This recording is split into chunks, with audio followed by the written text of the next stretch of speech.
Kita mau bicara keagungan Ramadan yang ditandai 3 hal.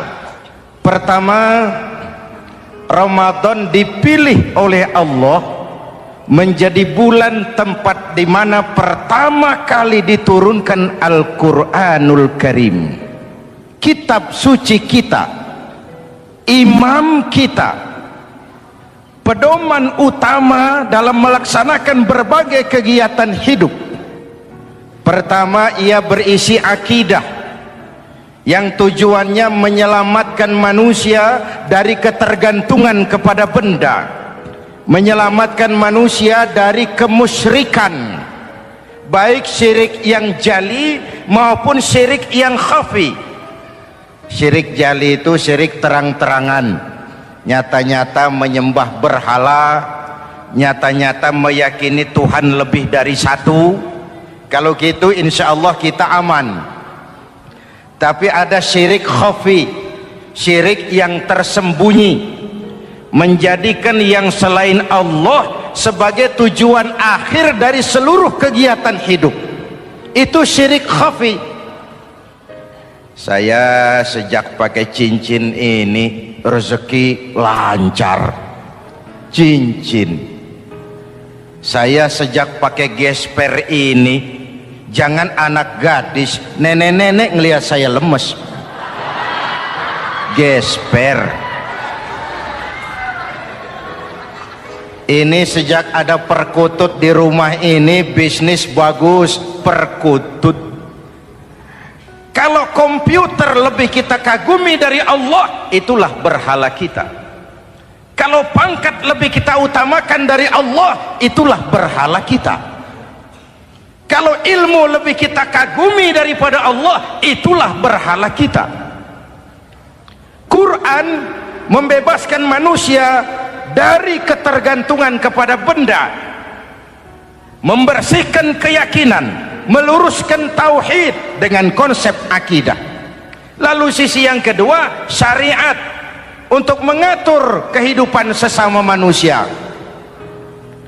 Selama ini kalau mendengar syariat, yang terbayang oleh kita kan yang serem-serem, dan memang diopinikan sedemikian rupa. Padahal watak syariat itu pertama, al-musawat bainan nas fi takalifil ahkam. Ini watak syariat Islam. Semua manusia sama dalam berhadapan dengan hukum Allah. Semua manusia sama. Bukankah ini yang kita perjuangkan dengan tuntutan keadilan? Supaya di republik ini jangan ada warga negara kelas 1. Supaya di republik ini jangan ada yang kebal hukum. Supaya di republik ini hukum jangan seperti pisau, tajam ke bawah tapi tumpul ke atas. Syariat mengajarkan al-musawat bainan nas fi takalifil ahkam. Semua manusia sama dalam berhadapan dengan hukum Allah. Ketika mengajarkan orang beramal, Rasulullah kepada putri kesayangan beliau sendiri berkata, "I'mali ya Fatimah, i'mali fa inni la ughni anki minallahi syai'a." Fatimah, beramal kau. Fatimah sholat, Fatimah puasa, Fatimah haji. Kalau kau tidak beramal, aku ayahmu Rasulullah tidak akan sanggup membelamu di akhirat nanti. Inilah watak syariat. Tidak mentang-mentang anak kesayangan lalu ada jaminan, sudah Fat, kamu nggak sholat nggak apa-apa, nanti di akhirat ada papi. Tidak. Semua manusia sama dalam berhadapan dengan hukum. Andai kata Fatimah putri Muhammad mencuri, tidak usah orang lain, Muhammad sendiri yang akan memotong tangannya. Bukankah keadilan macam ini yang kita harapkan? Cuma sayang, selama ini banyak kita mengenal Islam seperti orang buta kenal gajah.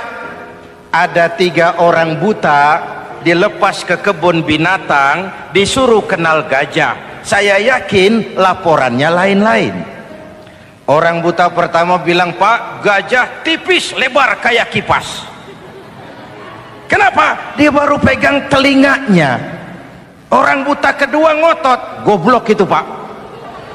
Yang betul saya, gajah kecil panjang kayak ular. Kenapa? Yang dia pegang ekornya. Orang buta ketiga lebih marah, dua-duanya tolol Pak. Yang betul itu saya, gajah tinggi besar seperti pohon kelapa, karena yang dia pegang kakinya. Beginilah kita mengenal Islam.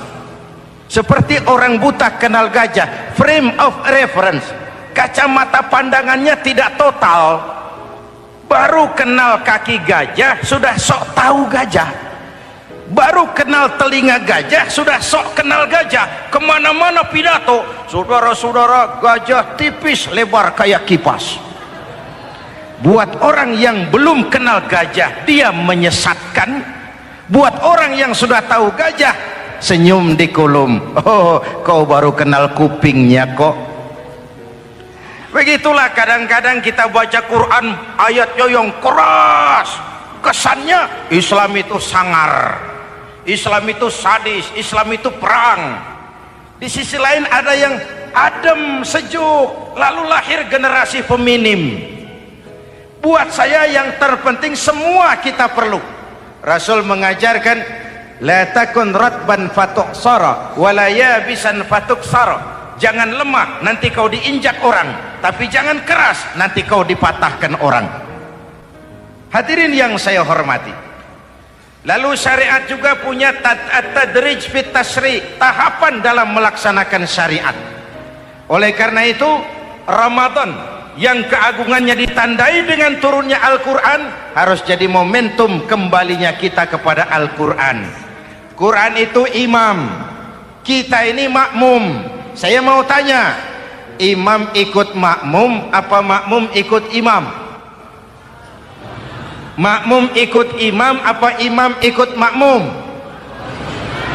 Makmum ikut imam. Kalau Quran imam dan kita makmum, kita ikut Quran, jangan Quran diminta ikut kita. Imam ruku, kita ruku, imam sujud, kita sujud, imam i'tidal, kita i'tidal. Ke barat kata Quran, ke barat kita berangkat, ke timur kata Quran, ke timur kita menuju. Halal kata Quran, ambil, haram menurut Quran, tinggalkan. Kalau dia imam dan kita adalah makmum, mari berimam kepada Al-Quranul Karim. Yang kedua, keagungan Ramadan ditandai dengan perintah melaksanakan ibadah puasa.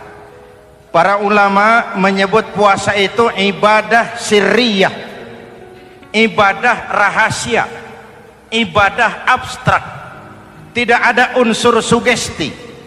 Kalau kita sholat, orang lihat. Kita sodakoh, orang tahu. Kita pergi haji, satu kampung nganter. Kita puasa, cuma kita dan Allah. Pura-pura sholat, ketahuan Pak. Pura-pura sodakoh, nggak bisa dong, apa yang disedekahin. Pura-pura haji, kemana perginya? Tapi pura-pura puasa, gampang. Keluar rumah, bibir lap yang kering, jalan lemesin dikit, ada angin miring, lemes amat puasa. Sirriyah, abstrak. Ibadah lain bisa dinilai, wah itu teman kita sodakohnya berani ya. Kok tahu kamu? Kelihatan dari jumlahnya. Itu sholatnya khusyuk ya. Kok ngerti kamu? Kelihatan dari geraknya. Tetangga sebelah itu rasa-rasanya hajinya mabrur ya. Kok ngerti kamu? Kelihatan dari tingkah lakunya setelah pulang haji. Kalau yang sebelah lagi itu haji tomat. Di Mekah tobat sampai kampung kumat. Ibadah lain kelihatan bisa dinilai, tapi puasa tidak bisa dinilai. Belum pernah saya dengar orang bilang, teman kita puasanya mantap betul ya. Kok tahu kamu? Beludah terus. Nggak ada hubungannya. Oleh karena puasa ibadah sirri, ibadah abstrak, maka yang terbentuk dari ibadah ini pertama keikhlasan. Ini sikap hidup yang paling penting. Orang lain mau puji atau tidak bukan soal, Orang lain mau dengar atau tidak bukan soal, ini urusan saya dengan Allah. Dari ibadah sirri seperti ini terbentuk keikhlasan, dan itu penting. Penyakal ikhlas. Saya menyantuni yatim bukan karena disorot TV, bukan karena masuk majalah, bukan karena dimuat koran, karena Allah. Berpakaian ikhlas. Saya berpakaian ini karena perintah Allah menutup aurat, bukan karena tuntutan Ramadan. Kalau cuma tuntutan Ramadan, Ramadan saja bagus busana muslim. Selesai Ramadan kembali pusar merajalela. Menerima jabatan ikhlas, ini amanah dari Allah. Jabatan adalah alat untuk mengabdi, bukan cuma alat yang melahirkan kekuasaan dan fasilitas. Kalau kekuasaan dianggap sebagai fasilitas dan kekuasaan, maka yang lahir tentu akhirnya maling-maling baru, yang lahir rampok-rampok baru, yang dikuras ya harta negara. Hadirin yang saya hormati, ikhlas menerima jabatan dengan keyakinan ini amanah Allah, amanah akan dimintakan pertanggungan jawab. Ini alat untuk berbuat baik, ini alat untuk mengabdi. Kalau cuma digambarkan kekuasaan jabatan sebagai kekuasaan dan fasilitas, itu yang lalu banyak melahirkan rampok-rampok baru. Betul? Iya, kalau jabatan kan gajiannya jelas. Menteri gajinya jelas, anggota DPR gajinya jelas, presiden, wakil presiden gajinya jelas. Tetapi ketika fasilitas dan kekuasaan banyak memberikan hasil, jangan heran lalu muncul penjarahan terhadap kekayaan-kekayaan yang justru merupakan milik rakyat. Ikhlas dalam menerima jabatan, ikhlas dalam berbuat, ikhlas dalam beramal. Lalu yang kedua, jujur.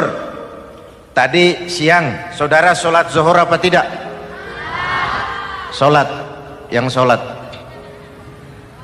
Ya enggak, ya enggak. Sebelum sholat zuhur kan saudara berwudu. Waktu berwudu kan saudara berkemur, memasukkan air ke mulut. Umpama waktu berkemur saudara korupsi, dikit saja airnya saudara minum, jangankan hansip, jangankan satpam, jangankan polisi, teman sebelah pun tidak tahu kalau waktu berkemur kita korupsi. Kenapa kita tidak mau melakukan itu? Ada rasa malu kepada Allah. Alangkah positifnya kalau ini diterjemahkan dalam kehidupan. Sekarang kan kita berpikirnya Allah ditekan. Kamu korupsi ya? Iya, Tuhan kan tahu. Biarin, Tuhan mah tahu, nggak ribut. Nggak ribut katanya.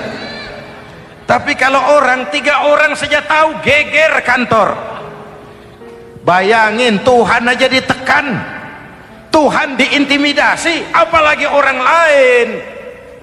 Lahir etika otonom, daya kontrol yang paling ampuh yang muncul dari dalam jiwa kita sendiri.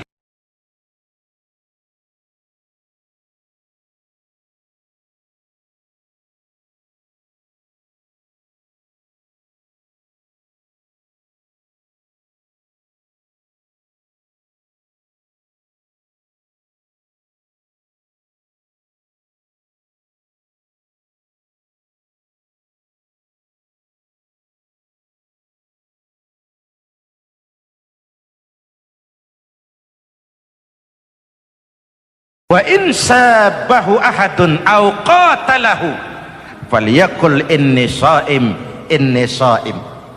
Kalau ada orang mencaci maki dia, bahkan mengajak dia berkelahi yang menurut ukuran dia mesti menang, tapi karena puasa, maaf, saya bukan gak berani sama kamu, saya sedang puasa.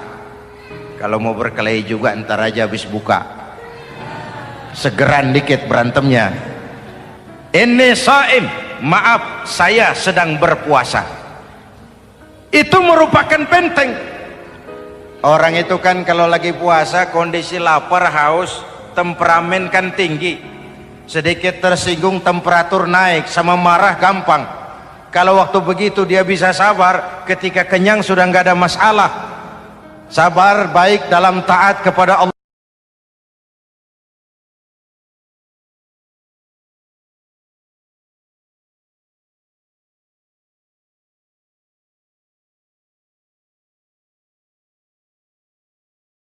Hadirin, kalau ibadah berpuasa kita baik, kita yang malam ini pasti bukan kita 20 hari yang lalu.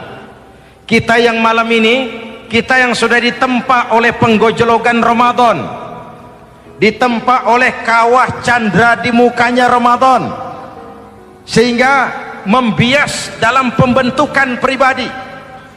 Setiap ibadah yang dikerjakan dengan benar pasti punya dampak positif dalam meluruskan moral orang yang melaksanakan ibadah itu sendiri. Jangan sampai terjebak kepada rutinitas ritual. Akhirnya seperti yang sering saya ungkapkan, sholat rajin, maksiat tekun, baca Quran mau, fitnah orang hobi, sedekah ya sedekah tapi nyolongnya lebih gede dari sedekahnya. Sedekahnya cuma untuk ngumpetin korupsinya. Akhirnya jadi lipstik, akhirnya jadi dekorasi. Setiap ibadah yang dikerjakan dengan benar punya dampak positif dalam meluruskan moral dan memperbaiki akhlak orang yang melaksanakan ibadah itu sendiri. Begitulah Ramadan, ada pelaksanaan ibadah puasa. Dan untuk puasa Nabi bersabda, lis-shaimi farhatani, farhatun indal iftar wa farhatun inda liqa'i rabbih. Buat orang yang berpuasa ada dua kegembiraan yang tidak dimiliki oleh yang tidak melaksanakan puasa.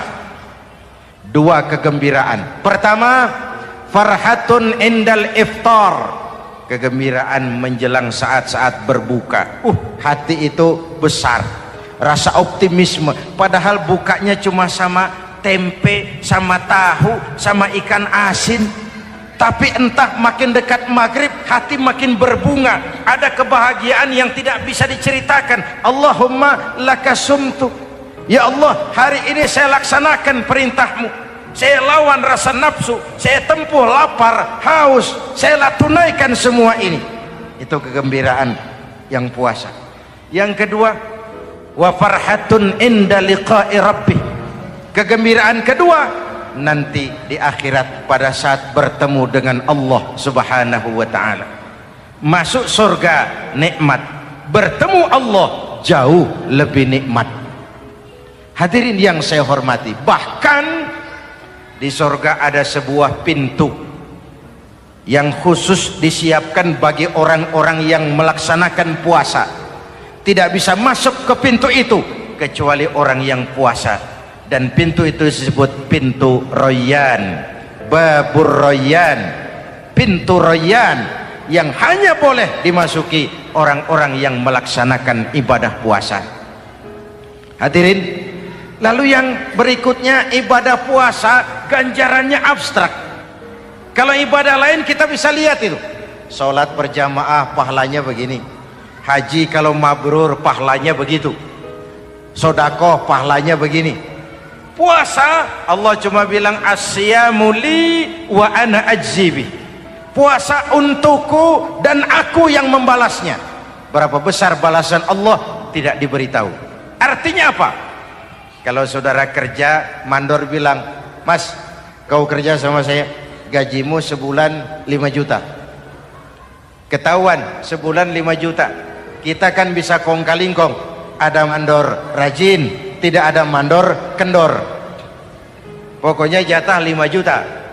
Tapi kalau mandor cuma bilang, mas kau kerja sama aku, soal gajimu nanti aku yang atur, berapa besarnya nggak dikasih tahu. Aturan seperti ini harusnya membuat kita kerja lebih hati-hati. Sebab apa? Mungkin gaji kita sama saja 5 juta kalau kerja biasa-biasa, mungkin jauh lebih besar kalau pekerjaan memuaskan. mungkin tidak digaji sama sekali kalau pekerjaan sembarangan. Tidak dijelaskannya gambaran pahala puasa menjadi sugesti untuk melaksanakan ibadah puasa ini dengan sebaik-baiknya. Hadirin yang saya cintai, yang ketiga soal keagungan Ramadan ini. Di dalam bulan Ramadan ada satu malam yang bobotnya khairun min alfi syahrin. Satu malam tapi lebih baik daripada 1000 bulan, yang kita kenal dengan malam Qadar atau Lailatul Qadar.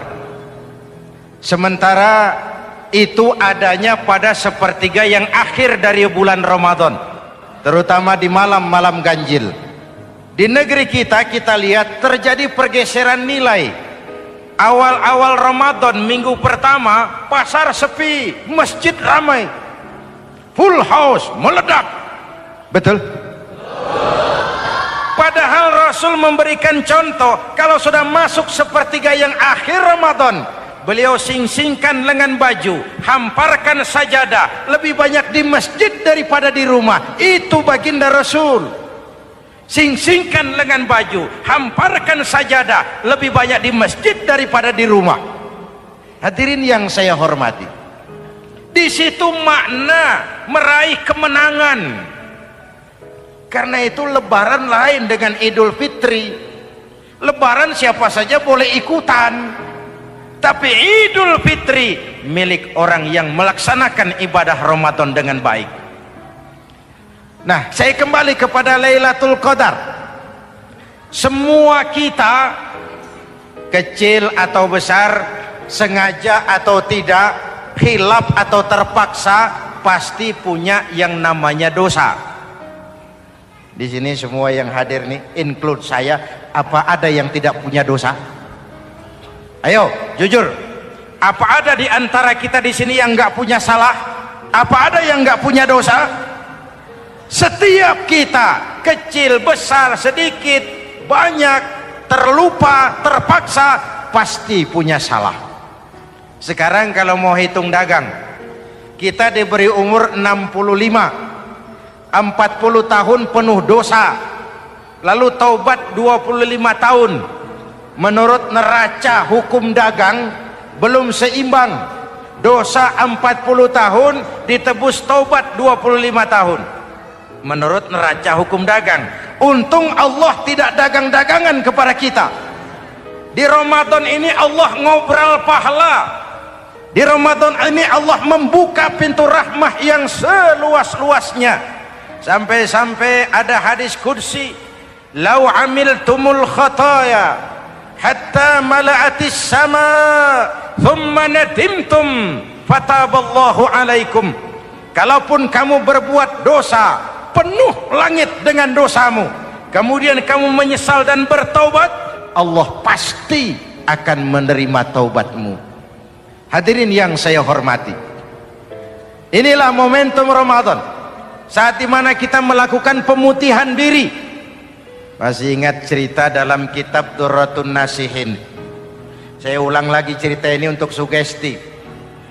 Ada buajingan tengik pernah membunuh 99 orang.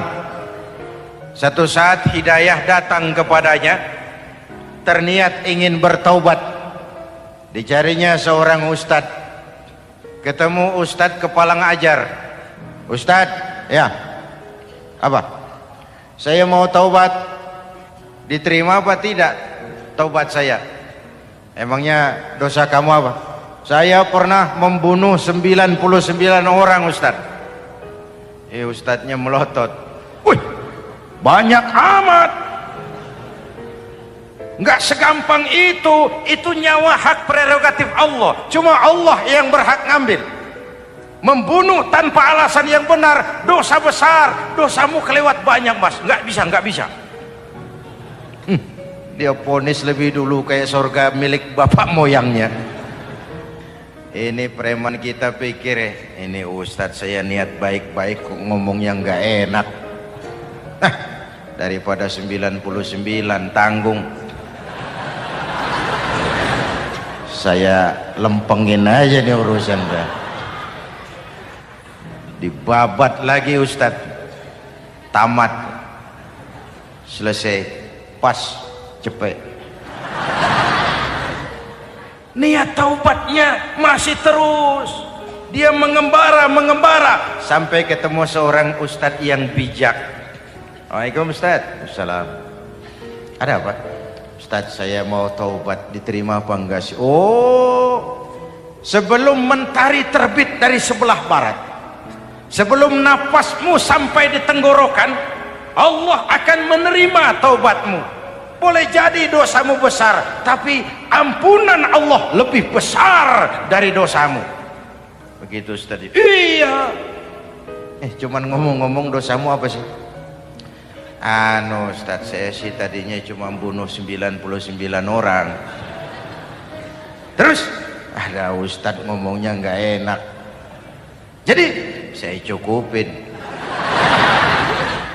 100. Oh, taubatmu diterima asal benar-benar. Cuma begini saja, kampungmu kampung brengsek tuh, lingkunganmu nggak sehat. Kalau kau pulang ke sana lagi, niat taubatmu bisa lentur dan luntur.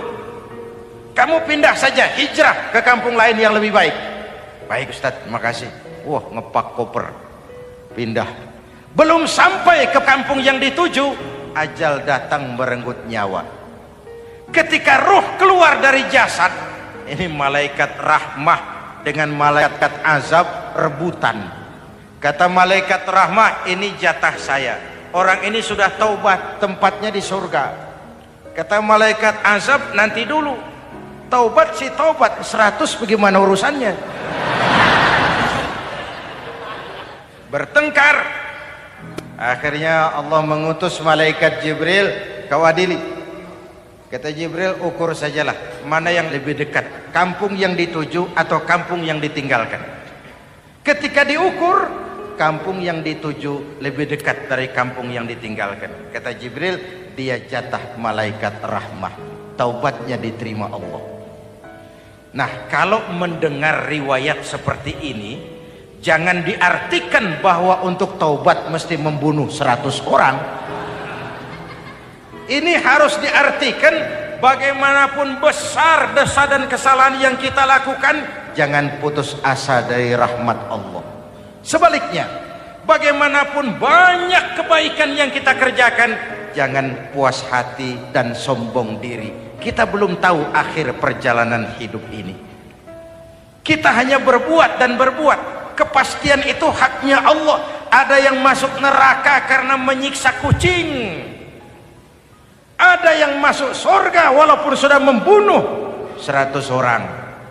Bahkan kalau nanti saudara di surga ketemu orang-orang soleh, saudara nggak usah kaget, itu memang tempatnya di surga. Saudara akan kaget nanti kalau di surga ketemu pelacur. Pelacur masuk surga. Penasaran, saudara samperin, Mbak Yu. Ya Mas, sampean ada di sini, apa Allah nggak salah wesel ini? Iya Mas, saya ini ada di surga sini. Padahal waktu di dunia dulu saya ini siapa Mas tahu kan? Mas juga langganan kan waktu itu.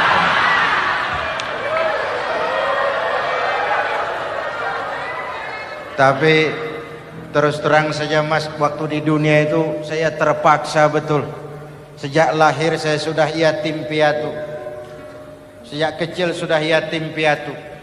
Ada tetangga saya muslim sedikit kaya, tapi pelitnya 17 setan. Akhirnya demi tuntutan perut saya merantau ke kota besar. Ada yang nolong, katanya kerjanya ringan, uangnya lumayan. Apa? Yaitu demi sesuap nasi saya lakoni.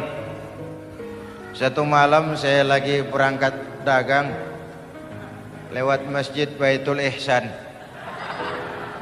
ada ceramah.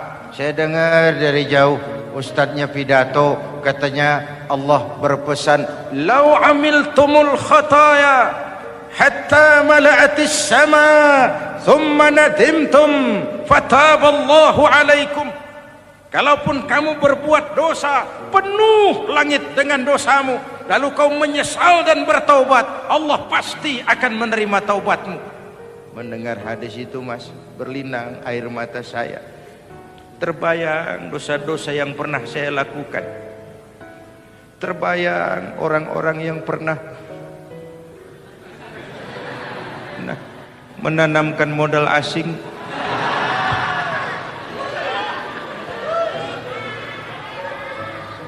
Dikala itu hidayah datang, saya niat taubat pulang kampung, Mas, mudik. Lagi ngepak koper mau mudik, tamu datang, saya bilang mulai malam ini saya berhenti dagang.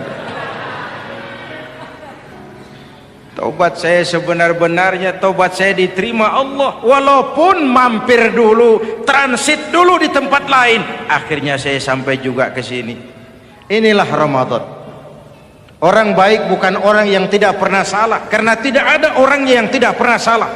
Orang baik kalau dia berbuat salah, dia segera sadar, dijadikannya sebagai pelajaran untuk tidak diulanginya lagi di masa yang akan datang.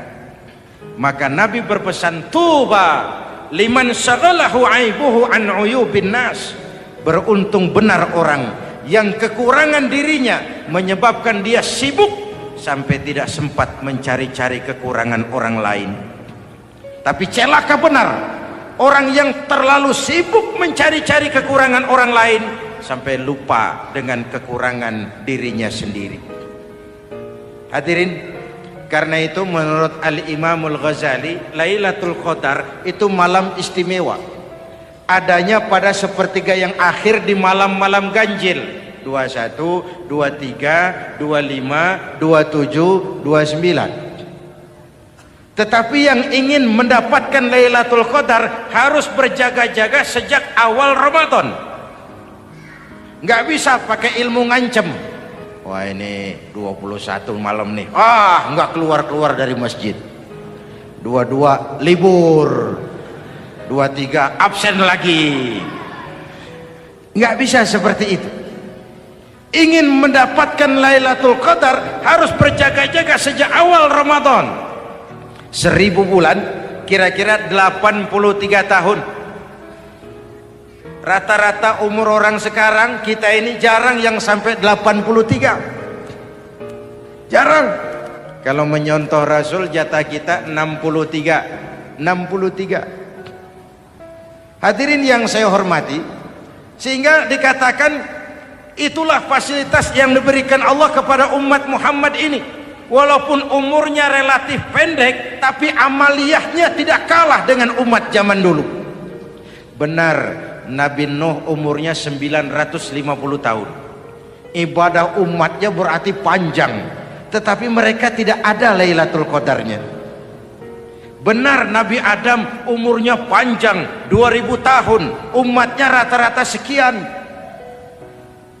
Tetapi tidak ada nilai tambah yang diberikan Allah kepada mereka. Kita umat Muhammad ini umur relatif pendek. Kalau nyontoh Nabi 63 tahun, betul. Tapi bayangkan, ada Lailatul Qadar yang nilainya khairun min alfi syahrin, lebih baik daripada 1000 bulan, dan 1000 bulan 83 tahun. Kalau 10 tahun berturut-turut memanfaatkan Lailatul Qadar, maka artinya umur kita sudah sama dengan umur umat Nabi Nuh alaihi salam. Kualitas ibadahnya yang saya maksud. Tugas kita memanfaatkan peluang-peluang seperti ini dan mengisinya dengan berbagai kegiatan-kegiatan ibadah. Mumpung Allah menyediakan itu buat kita bersama. Tahun depan nggak ada jaminan kita ketemu Ramadan lagi. Karena itu mumpung senyampang ini diberikan kesempatan memasuki minggu-minggu 10 yang terakhir dari Ramadan, sing-singkan lengan baju, hamparkan sajadah, dan berusaha lebih banyak di masjid daripada di rumah. Hadirin yang saya hormati, dari pembicaraan singkat yang saya sampaikan, Ramadan menjadi agung oleh karena 3 hal. Pertama, ia dipilih menjadi bulan tempat di mana pertama kali diturunkan ayat-ayat suci Al-Quran. Karenanya Ramadan disebut juga sebagai Syahrul Quran, bulan Al-Quran. Karenanya Ramadan juga kita lebih intens memasuki kehidupan Al-Quran sebagai makmum dan kita sebagai imam. Jika Quran adalah imam dan kita adalah makmum, maka konsekuensinya makmum harus ikut imam, bukan imam yang ikut makmum. Yang kedua, keagungan Ramadan ditandai dengan pelaksanaan ibadah puasa. Setiap ibadah yang dikerjakan dengan benar pasti punya dampak dalam memperbaiki moral, meluruskan akhlak orang yang melaksanakan ibadah itu sendiri. Maka bulan suci Ramadan menjadilah kawah candra di muka, menjadi bulan training, bulan latihan. Saya sering ibaratkan, Mike Tyson masuk latihan, keluar latihan, tindunya makin hebat. Hewitt masuk latihan, keluar latihan, tenisnya makin canggih. Zinedine Zidane masuk latihan, keluar latihan, sepak bolanya makin hebat. Kalau latihan tiap hari, main kalah terus, orang kan ngomong, buat apa latihan? Kita sebulan penuh latihan supaya bulan-bulan sesudah Ramadan nanti kita jangan sampai kalah dalam permainan hidup ini. Hidup ini kan permainan. Ada yang sekarang ini main sebagai pedagang, main sebagai pejabat, main sebagai pengusaha, main sebagai seniman. Hidup ini permainan. Wa mal hadhil hayatud dunya illa lahwun wa la'ib. Ini cuma permainan. Senarionya sudah ditetapkan oleh sang sutradara Allah Azza wa Jalla. Ini permainan saja. Maka bermainlah sesuai dengan aturan main, karena hidup memang permainan. Tapi jangan main-main. Walaupun ini permainan, bermainlah dengan benar. Jangan main-main. Kalau main-main, kalah. Sepak bola permainan, main-main kalah. Bulu tangkis permainan, main-main kalah. Hidup ini permainan, main dengan benar, main sesuai dengan aturan main, main-main kalah. Hadirin yang saya hormati, karena itu 1 bulan untuk menghadapi 11 bulan sesudahnya. Yang ketiga, ditandai keagungan Ramadan dengan ada nuzulul Quran. Diberikan Allah kepada siapa saja yang dikehendakinya. Semoga ibadah yang sudah kita kerjakan kiranya diterima Allah. Yang masih akan kita kerjakan diberikan kita kekuatan zahir dan batin. 7 macam perkara yang merusak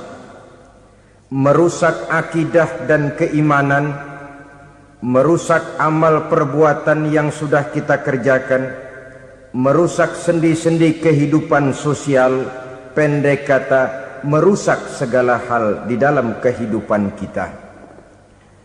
Jauhilah olehmu 7 macam perkara yang merusak. Yang pertama, asyirku billah, menyekutukan Allah Subhanahu wa ta'ala. Agama dimulai dari keyakinan, maka kehancuran agama selalu dimulai dari kehancuran keyakinan, iman atau akidah yang dimiliki oleh seseorang. Dan untuk menghancurkan nilai-nilai iman yang kita miliki ini, orang rasanya tidak akan menghantam kita dengan peluru kendali. Orang tidak akan mengirimkan nuklir ke sini. Orang tidak juga akan mengirimkan satuan militernya ke sini.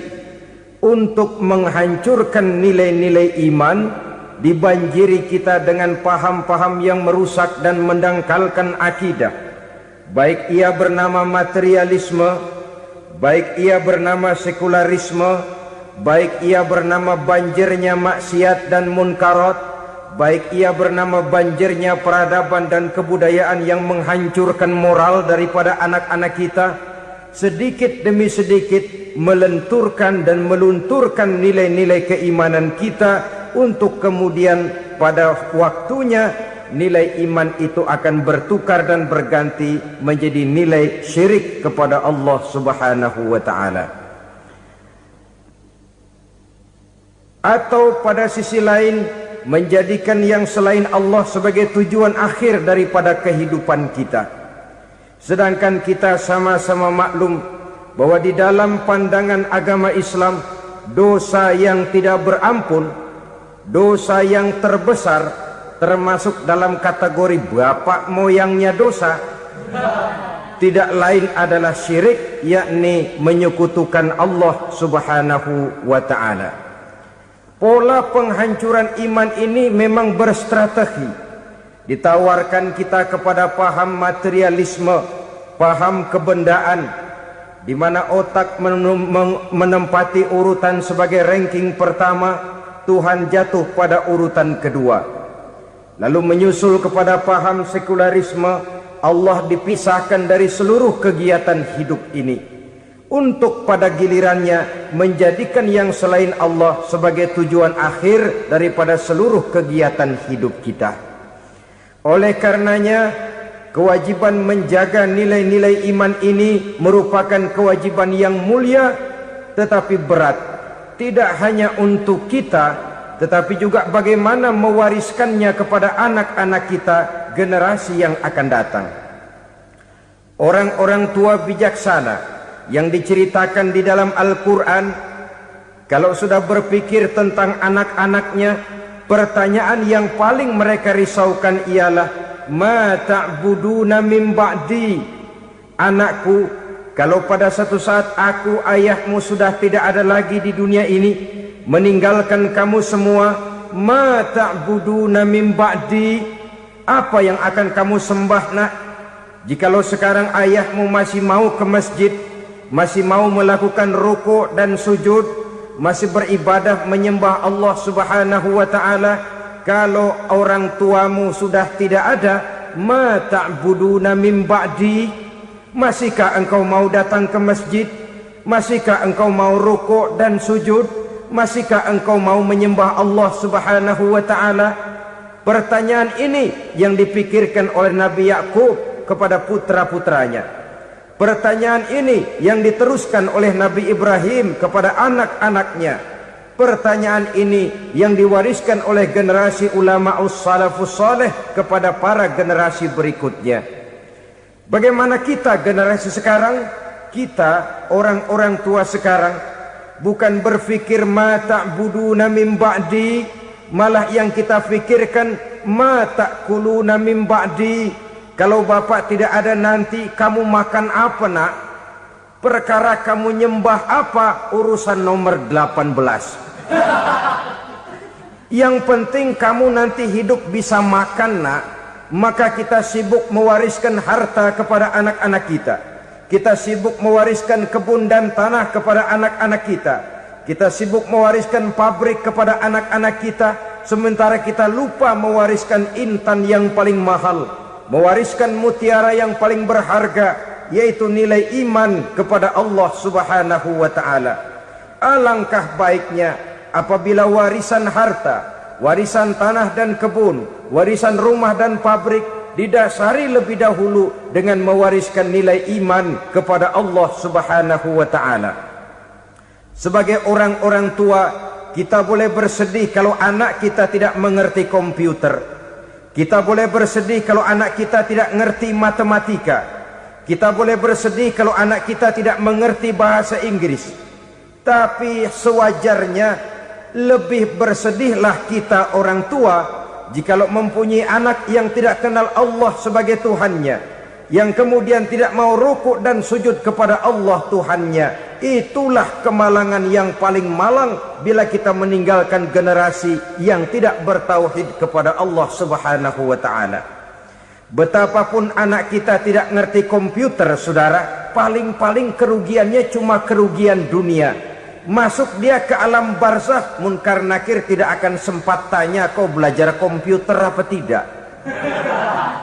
Kumpul dia di padang mahsyar, malaikat juga tidak akan tanya matematikamu nilainya berapa. Yang ditanya kau kenal Allah, kau rukuk dan sujud kepadanya, kau pernah datang ke masjid. Oleh karena itu sekali lagi, menjaga nilai iman tidak hanya untuk kita, tetapi juga mewariskannya kepada anak-anak kita, generasi yang akan datang. Sungguh kemalangan yang paling besar apabila kita meninggalkan anak-anak kita. Mereka kita tinggalkan lemah ekonominya, itu tidak baik. Mereka kita tinggalkan lemah otaknya, itu pun akan membuat mereka tertinggal oleh yang lain. Tapi yang paling celaka, jikalau kita tinggalkan mereka dalam kondisi lemah imannya, rapuh akidahnya, tidak baik dan tidak betul keyakinan hidupnya. Oleh karena itu Nabi berpesan, jauhilah 7 perkara yang merusak. Yang pertama, syirik kepada Allah subhanahu wa ta'ala. Menyekutukan Allah baik dalam ucapan, dalam keyakinan ataupun dalam perbuatan. Ini perkara pertama yang termasuk 7 perusak besar di dalam kehidupan.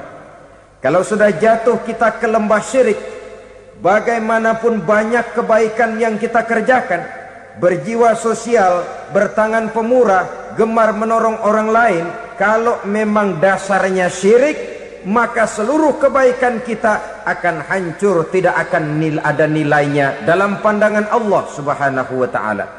Dalam pandangan manusia mungkin kita dicatat sebagai orang sosial, gemar menolong orang lain, tidak berpangku tangan melihat orang yang mendapat kesulitan.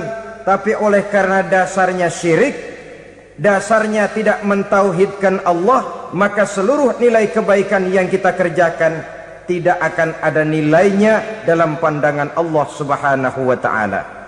Maka jagalah iman kita, jangan sampai dihinggapi penyakit syirik yang bagaimana kecilnya sekalipun. Sekali lagi, baik syirik dalam bentuk ucapan, syirik dalam bentuk keyakinan, sampai kepada syirik dalam bentuk perbuatan, kita berhindar kepada sifat-sifat yang sedemikian itu. Karena apa? Dalam satu ayat Quran Allah subhanahu wa ta'ala menjelaskan, innallaha la yaghfiru ayyushraka bih wa yaghfiru ma duna dzalika liman yasha. Allah tidak akan memberi ampun kepada orang-orang yang menyekutukannya, tapi Allah masih mau memberikan ampun kepada dosa-dosa yang selain itu bagi orang-orang yang dikehendakinya. Dosa selain syirik, apabila kita bertaubat, Allah masih mau mengampuni.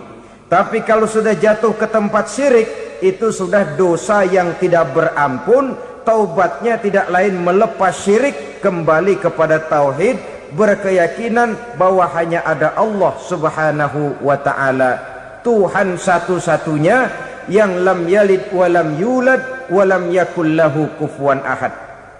Tidak beranak, tidak pula diperanakkan, dan tidak satu pun yang dapat menyerupai Tuhan Allah subhanahu wa ta'ala. Saudara-saudara kaum muslimin rahimakumullah, bahwa kita di zaman sekarang memang tidak menyembah berhala, ya. Bahwa kita tidak berterang-terangan mengatakan Tuhan lebih dari satu, memang. Bahwa kita tidak berkeyakinan Tuhan itu punya anak atau diperanakkan, tentu. Tapi dalam perbuatan dan i'tiqad, kita kadang-kadang jatuh tanpa kita sadari ke tempat yang bernama syirik ini. Oleh karenanya, di zaman di mana teknologi makin canggih, di mana kemajuan pembangunan makin menjangkau berbagai aspek kehidupan, diperlukan keseimbangan antara kemajuan fisik material dengan kemajuan mental spiritual. Apabila tidak ada keseimbangan, yang terwujud tentulah kepincangan, yang diawali dengan pincangnya cara kita berpikir, sehingga pada akhirnya akan mengarah kepada pincangnya cara kita berbuat dan bertindak di dalam kehidupan kita. Oleh karena itu Nabi berpesan, jauhilah sifat syirik, karena syirik merupakan dosa yang teramat besar. Ini sifat merusak yang pertama. Yang kedua, kata Nabi, wasihra, jauhilah sihir. Sihir ini juga termasuk perkara yang merusak kehidupan. Kita semua sama-sama maklum bahwa sihir sebenarnya bukan persoalan baru. Sejak sebelum datang Islam, sihir itu sudah ada. Di zaman Yunani kuno, sihir ada. Di zaman Mesir kuno, di zaman Cina kuno, dan yang lain-lain yang serba kuno, sihir itu sudah ada. Bahkan para nabi pun, para rasul yang diutus oleh Allah Subhanahu wa ta'ala, senantiasa berhadapan dengan ahli-ahli sihir untuk menguji kebenaran dari misi yang mereka bawa. Sihir adalah perbuatan di luar kebiasaan yang bisa dikerjakan oleh ahlinya dengan bantuan jin atau setan. Hukum mempelajari sihir adalah haram, mengamalkannya lebih haram lagi. Sebab itu saudara-saudara, sihir merupakan perbuatan merusak yang harus kita jauhi. Ciri-ciri daripada perbuatan sihir, pertama, ia mengandung tipuan, bayangan khayal. Di zaman Nabi Musa misalnya, orang melihat tambang-tambang itu seperti ular. Nabi Musa melayangkan tongkatnya menjadi ular-ular besar yang memakan ular-ular kecil ciptaan tukang-tukang sihir Fir'aun tadi. Lalu sihir bisa terjadi dengan bantuan jin kafir atau setan. Kemudian ciri yang ketiga, sifatnya halus dan tersembunyi. Taruh kata ada seorang ahli sihir yang mempergunakan ayat-ayat Quran sebagai jompa-jampe, sebagai baca-bacaan, itu cuma sekedar kedok. Tujuannya tidak lain menjadikan agama sebagai ketok untuk membenarkan cara yang dimurkai oleh Allah Subhanahu wa ta'ala. Satu hadis yang diriwayatkan oleh Imam Bazar dan Tabrani, Nabi berpesan, "Laisa minna man tatayyara lahu au takahhana au tukuhhina lahu au sahira lahu." Tidak termasuk ke dalam golonganku, kata Nabi. Tidak termasuk umatku. Siapa mereka? Man tatayyara lahu, orang yang bertatoyur. Apa tatoyur itu? Dari kalimat toyaro, artinya terbang. Toir biasa diartikan dengan burung. Tatoyaro percaya kepada suara-suara burung. Man tatayyara lahu, mempercayai, meyakini dengan benar-benar kepada suara beburungan. Kan suka ada itu, nah bunyi burung tuh, maling liwat. Maling liwat.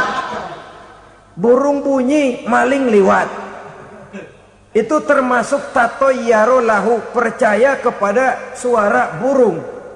Kan aneh kalau suara orang nggak dipercaya, suara burung malah dipercaya. Ada ustadz ceramah, kiai ngaji, nggak mau didengerin, burung dengerin bener. Nah, suaranya dari sebelah mana? Belah kulon. Nah, itu tandanya ano. Habis dihitung-hitung, itu termasuk tatayyara lahu. Au takahana, atau bertenung, au tukuhina, atau minta ditenungkan, au sahirolahu, atau melakukan perbuatan sihir, atau minta disihirkan. Laisa minna, tidak termasuk ke dalam golonganku, kata Nabi. Sehingga dengan demikian saudara-saudara, menghadapi sihir dengan sihir sekalipun termasuk perbuatan yang tidak diajarkan oleh agama. Kita kan mempelajari sihir untuk jaga diri, tidak apa-apa. Yang dilarang mengamalkannya, dilarang juga mempelajarinya. Sebab orang kalau sudah mengetahui, biasanya lalu terangsang untuk mencoba.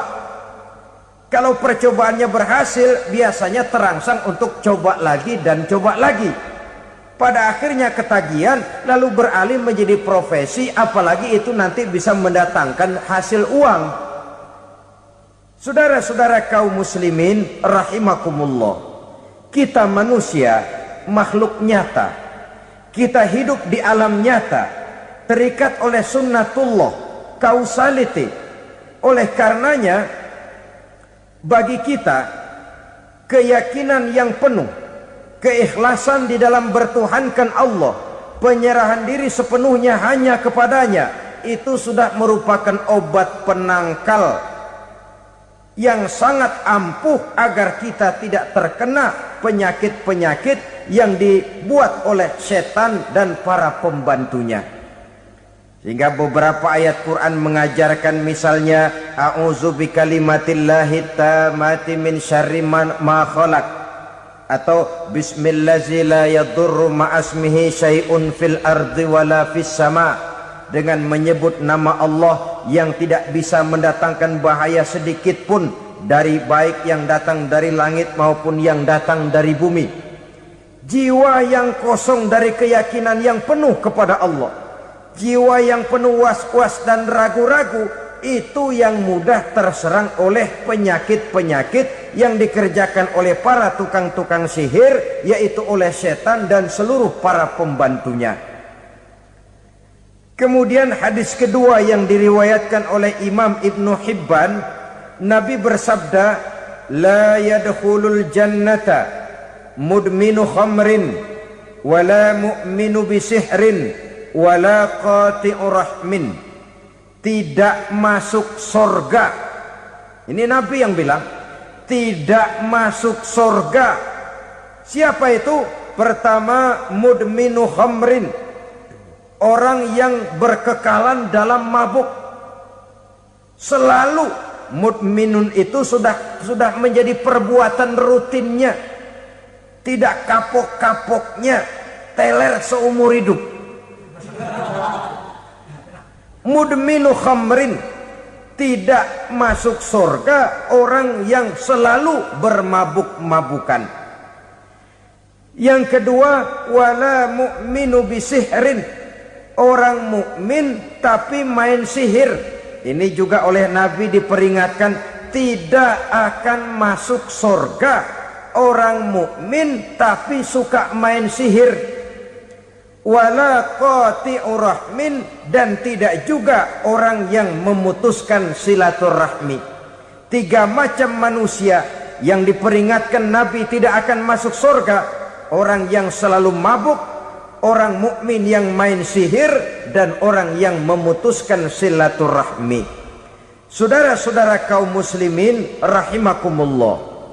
Lalu orang berkata, kenapa dilarang kita bersihir? Padahal Rasul sendiri kan punya mukjizat. Nah, kita memang harus membedakan antara mukjizat dengan sihir. Dalam kehidupan agama kita kenal ada yang namanya mukjizat, ada yang namanya karomah atau keramat biasa diucapkan, ada yang namanya maunah, ada yang namanya irhas, ada juga yang namanya sihir. Kesemuanya ini berbeda, saudara-saudara. Yang dinamakan mukjizat itu khusus untuk para rasul saja. Satu kejadian luar biasa yang terjadi dilakukan oleh rasul atas izin dari Allah Subhanahu wa taala. Perbedaannya dengan sihir jelas. Sihir dari setan, mukjizat dari Allah. Sihir bisa dipelajari, mukjizat tidak. Sihir umumnya untuk maksud-maksud yang tidak baik, sedangkan mukjizat untuk memperkuat kebenaran yang disampaikan oleh para rasul dan ditentang oleh umatnya. Bahkan kafir Quraisy dahulu menganggap orang-orang ahli sihir itu berada dalam satu posisi yang hina, sehingga mereka mengatakan dan menuduh Nabi Muhammad sebagai tukang sihir. Tuduhan sebagai tukang sihir adalah tuduhan yang sangat aib dan hina. Di tengah masyarakat kufar jahiliyah, kedudukan tukang sihir dipandang sebagai kedudukan yang hina, sehingga mereka mengejek Nabi dengan sebutan tukang sihir. Jadi mukjizat hanya untuk Rasul saja. Kemudian karomah. Karomah ini asal kata dari karoma, kehormatan, kemuliaan yang diberikan Allah kepada hamba-hambanya yang rajin mendekatkan diri kepadanya. Oleh karena ketekunannya melaksanakan ibadah, Allah memberikan keistimewaan kepada orang itu, yang dengan keistimewaannya dia bisa mengerjakan yang tidak bisa dikerjakan oleh orang lain. Karomah hanya bisa dicapai dengan prestasi ibadah. Kalau sihir mau ibadah apa enggak, asal dia belajar, bersatu dan berteman dengan setan, memenuhi persyaratan-persyaratan setan, biasanya lalu bisa. Sedangkan karomah tidak mungkin terwujud tanpa orang mendekatkan diri sedekat-dekatnya kepada Allah Subhanahu wa ta'ala. Maka kita lihat biasanya orang-orang yang punya ilmu sihir, mukanya rata-rata nggak enak dilihat. Kumuh, jauh dari air wudhu, jauh dari sujud kepada Allah, malah berteman dengan setan, menjadi pelayan-pelayannya setan. Saudara-saudara, adapun maunah, keistimewaan yang diberikan Allah kepada hamba-hambanya yang belum sampai kepada tingkat wali, tapi orang itu lebih banyak kebaikannya daripada kesalahannya. Umpamanya, saudara jalan bertiga di pinggir jalan, saudara ada pada posisi di tengah, lalu bertiga ini ketabrak mobil. Menurut perhitungan saudara mati lebih dahulu, tapi terjadi hal yang aneh, dua teman saudara mati, saudara malah cuma luka dan lecet sedikit saja. Apa itu? Kalau kita lebih banyak kebaikannya daripada kesalahannya, itu yang dinamakan maunah, pertolongan yang diberikan Allah kepada hamba-hambanya yang lebih banyak kebaikannya daripada kesalahannya. Sedangkan yang dinamakan irhas, kejadian luar biasa pada diri seseorang pada waktu dia masih kecil, yang menunjukkan tanda-tanda keistimewaannya. Itu umumnya pada para nabi pada usia kecilnya sudah ada irhas, tanda-tanda istimewa. Jelas baik mukjizat, karomah, maunah maupun irhas berbeda dengan sihir. Sihir ini jelas saja merupakan bantuan dan persekutuan antara manusia dengan setan. Padahal setan, kata Allah dalam Al-Quran, innahu lakum aduwwum mubin, sesungguhnya setan bagi kamu adalah musuh yang sangat jelas. Saudara-saudara kaum muslimin rahimakumullah, di zaman sekarang dalam menghadapi beban kehidupan yang makin pelik, menghadapi stres yang tidak kunjung selesai, menghadapi persoalan-persoalan yang teramat berat, orang sering mencari jalan keluar kepada hal-hal yang menurut pendapatnya bisa meringankan beban moralnya itu. Pergilah dia mencari sesuatu yang dapat meringankan bebannya. Dan tidak jarang yang jatuh ke pangkuan tukang-tukang tenung, ke pangkuan tukang-tukang sihir, yang mereka itu oleh Quran dijelaskan kazabal munajjimun walau sodaku. Tukang-tukang tenung, tukang-tukang sihir, mereka itu bohong walaupun benar. Maksudnya bohong walaupun benar, artinya kalau yang mereka kerjakan benar, itu sih kebenaran. Benar dengan kebenaran itu lain. Kebenaran, kebetulan bisa, tapi tidak untuk selalu. Apalagi kalau itu sudah membahayakan kehidupan orang lain. Jadi oleh karena itu Nabi berpesan, jauhilah daripada sihir. Kalau sudah jauhilah dari sihir, artinya ya jauhilah daripada mempelajarinya, jauhilah daripada bergaul dengan orang-orang yang ahli di bidang itu. karena dari pergaulan segalanya bisa menular. Baiklah saudara, ini yang kedua. Yang ketiga pesan Nabi, wa qatlan nafsil lati harramallahu illa bil haq.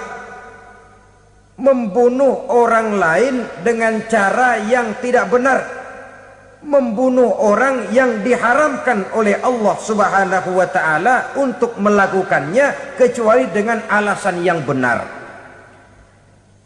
Kita tahu Islam adalah agama damai. Sesuai dengan namanya, ia tidak dikembangkan dengan pedang dan kekerasan. Ia dikembangkan dengan keteladanan dan tuntunan moral. Oleh karena Islam bukan agama kekerasan, Islam pun tidak mementingkan dan mengajarkan kekerasan kecuali dengan alasan yang benar dan bisa dipertanggungjawabkan. Membunuh dengan sengaja, menghilangkan nyawa orang lain tanpa alasan yang bisa dibenarkan adalah merupakan dosa besar dan satu di antara 7 perkara yang bisa mendatangkan kerusakan dalam kehidupan dan yang hendaknya harus kita jauhi.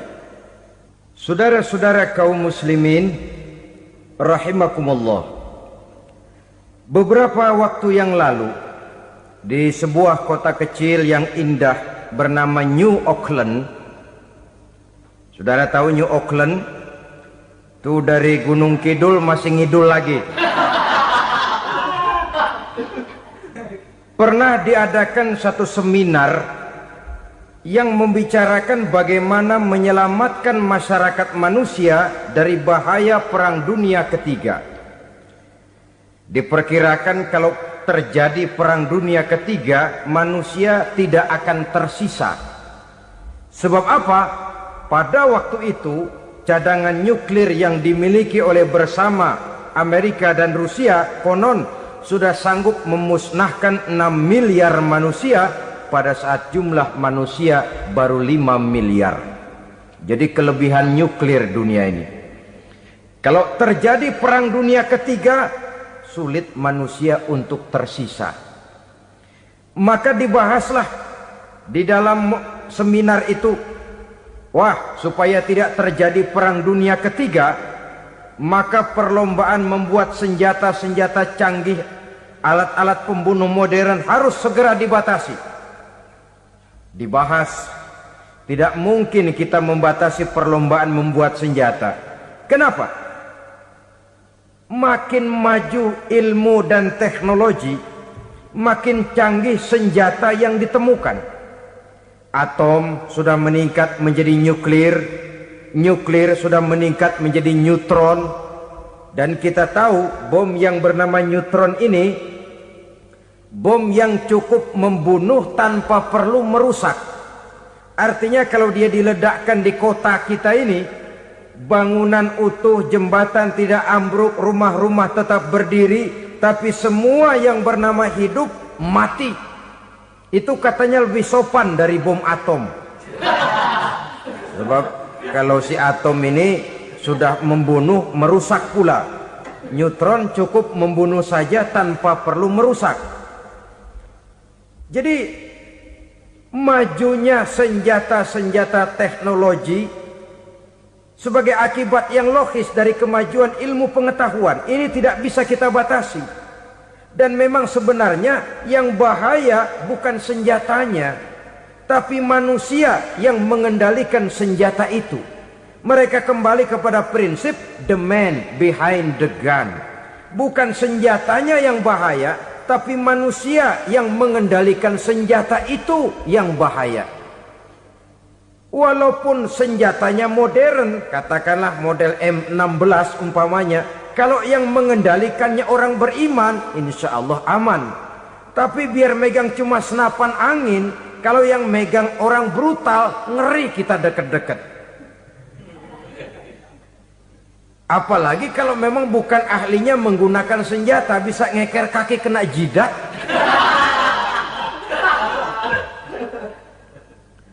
Mereka kembali kepada prinsip lama yang tetap baru, bukan senjatanya yang harus dibatasi, manusia yang mengendalikan senjata itu yang perlu dibicarakan. Nah, kalau begitu agar manusia tidak mempergunakan senjata sewenang-wenang, apa yang harus kita lakukan?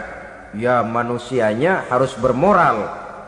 Ya, tapi moral yang mana? Di dunia ini banyak ajaran tentang moral. Itu pun mudah saja. Di sini kan kita undang saja ahli dari berbagai agama untuk membicarakan konsep perdamaian menurut agamanya masing-masing. Baik, setuju itu? Setuju. Maka tampillah para ahli agama, mereka kembali kepada prinsip moral daripada konsep yang terkandung di dalam ajaran agama untuk menegakkan perdamaian. Mula-mula naiklah ahli dari agama Hindu, dibacakan konsep perdamaian menurut ajaran agama Hindu, bahwa untuk damai manusia harus meninggalkan nafsu keduniaannya, menempuh samsara dan sebagainya untuk mencapai nirwana, menjauhi kemegahan dan kemewahan dunia. Ini lalu dibahas, rasanya juga tidak mungkin ini. Kemudian dari agama Nasrani, bahwa untuk damai manusia harus menciptakan sifat kasih sayang. Kalau ditampar pipi kiri, berikan pipi yang kanan. Kalau diberikan selendang, berikan baju. Nanti orang kasihan, lalu dia tidak akan nampar lagi. Ketika ini dibahas, ternyata rasanya pun tidak mungkin bisa diterima. Karena apa? Di zaman sekarang orang ditampar pipi kiri, dikasih pipi kanan. Bukan kasihan, gemes. Damai belum tentu, bonyok udah jelas.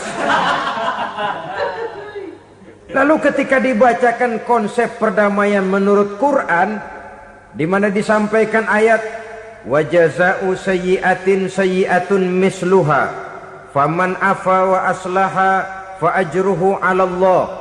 Balasan terhadap satu kejahatan adalah kejahatan yang seimbang, tetapi barang siapa yang memberi maaf dan mencari jalan damai, itulah yang terbaik dan akan mendapat pahala dari Allah Subhanahu wa ta'ala. Kamu tidak salah ditampar pipi kirimu, tampar lagi pipi kirinya sekeras dia menampar pipi kirimu. Nanti orang tidak mau menampar kita karena dia tahu kalau dia tampar kita, dia akan menderita tamparan sekeras dia menampar kita. Akan terjadilah prinsip saling hormat menghormati, tidak saling ganggu, tidak saling usil, tidak saling jahil. Atas dasar ini perdamaian bisa ditegakkan. Mereka bisa menerima konsep ini, tapi kemudian seminar ditutup tanpa satu keputusan resmi. Kenapa? Terus terang mereka kagum dengan konsep Islam, tapi sentimen lama terhadap nilai-nilai Islam telah menutup mata mereka untuk menerima kebenaran dari ajaran Al-Quranul Karim. Saudara-saudara kaum muslimin rahimakumullah, kembali kita kepada persoalan pokok. Roh adalah dari Allah. Dia akan kembali kepada Allah, milik mutlak dari Allah. Tidak pantas kita merampasnya dari orang lain. Tidak wajar kita menghilangkannya tanpa alasan yang dibenarkan oleh agama. Di zaman sekarang, akibat persaingan hidup yang makin tajam, lapangan kerja yang makin sulit, tensi ekonomi yang makin tinggi, atau karena nilai moral yang makin rendah, atau juga karena rapuhnya pegangan orang kepada agama, nyawa rasanya sudah sedemikian murahnya. Berbagai kasus membuat berdiri bulu roma kita. Ada mayit, ada manusia dipotong 6, dicincang macam kambing. Ada yang dipotong 5, ada yang dipotong 13, dikardusin, dibuang ke tempat sampah. Inna lillahi wa inna ilaihi raji'un. Gejala apa ini? Kanibalisme. Manusia sudah demikian sadisnya, manusia sudah sedemikian buasnya, sehingga sesama manusia diperlakukan seperti hewan. Padahal hewan sendiri belum pernah macan makan macan, bagaimanapun buasnya macan. Belum pernah serigala memakan serigala, bagaimanapun brutalnya serigala. Tetapi manusia makan manusia di zaman sekarang kadang jadi kenyataan dalam kehidupan kita. Kadang persoalannya remeh saja. Soal uang 200 perak, pisau bicara, nyawa melayang. Soal rokok sebatang, celurit bicara, nyawa melayang. soal-soal yang sama sekali tidak prinsip, begitu mudah kita menghilangkan nyawa orang lain. Padahal Nabi pernah memperingatkan, apabila dua orang muslim sudah berkelahi dan berbunuh-bunuhan, al-qatil wal maktul finnar, yang membunuh dan yang terbunuh dua-duanya neraka. Sahabat heran, ya Rasul, kalau yang membunuh masuk neraka itu sih wajar, tapi yang terbunuh kenapa neraka?